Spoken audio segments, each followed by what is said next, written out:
కొన్ని పదాలు నాకు నిజంగానే అర్థం కాలేదు జగన్మోహన్ రెడ్డి గారి తెలుగులో. బట్ కాంటెక్స్ట్ని బట్టి మరి ఇంగ్లీష్ని కొంత నేను అర్థం చేసుకోగలిగాను. ముఖ్యమైన పాయింట్,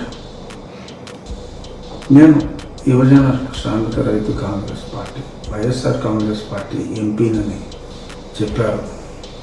అది పచ్చబుద్ధం. వారిని డిస్క్వాలిఫై చేయాలి అని చెప్పి 2020లోనే మేము పిటిషన్ వేసాం. అంటే సుమారు 4 సంవత్సరాల క్రితం క్వాజీ జ్యుడిషియల్ బాడీ అయిన స్పీకర్ గారికి అది సమర్పించాం. వీరు దాని గురించి మెన్షన్ చేయకపోవటం సమంజసం కాదు. కాబట్టి ఆ పాయింట్ ఆఫ్ వ్యూలో ఈ కేసు కొట్టేయాలి. ఆయన అబద్ధం చెప్పాడు వైఎస్ఆర్సీపీ ఎంపీ అని, ఆర్ రేదర్ ఒక నిజం చెప్పలేదు, ఆయన మీద డిస్క్వాలిఫికేషన్ పిటిషన్ ఫైల్ చేశారు అని. అంటే ఇప్పుడు నేను జగన్మోహన్ రెడ్డి గారి మీద ఒక పిటిషన్ ఫైల్ చేశాను. పిటిషన్ ఫైల్ చేసి నేను జగన్మోహన్ రెడ్డి గారు దొంగ అని చెప్పి నేను అనగలనా? అనలేను కదా. కోర్టు నిరూపిస్తే అప్పుడు, అంతేగాని ఒక పిటిషన్ ఫైల్ చేశారు నేను షెడ్యూల్ 10 వైలేట్ చేశాను అని, దాన్ని వాళ్ళు విన్నారు, పక్కన పడేశారు.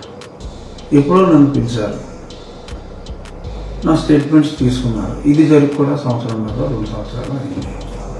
మరి అది పక్కన పడేశారంటే ఏంటి దాని అర్థం?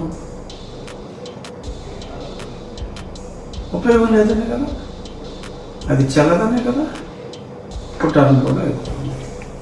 మరి దాన్ని మరి నేను వైఎస్ఆర్ కాంగ్రెస్ పార్టీ సభ్యుడిగానే పార్లమెంట్లో నన్ను కన్సిడర్ చేస్తున్నారు.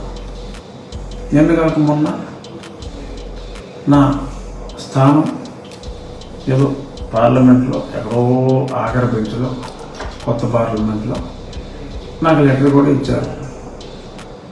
మీ పార్టీ నాయకుడు మిథున్ రెడ్డి సలహా మేరకు నిన్ను పలానా నెంబర్లో 428 నెంబర్లో, అది ఆఖరి బెంచ్ అన్నమాట, అక్కడ మీకు కేటాయించమైనది అని నాకు ఒక లేఖ లోక్సభ ఆఫీసు లోక్సభ ఆఫీసు నాకు లెటర్ ఇచ్చింది. దాన్ని కూడా మేము కోర్టులో ఫైల్ చేయడం జరిగింది. వాళ్ళ నన్ను సస్పెండ్ చేయలేరు.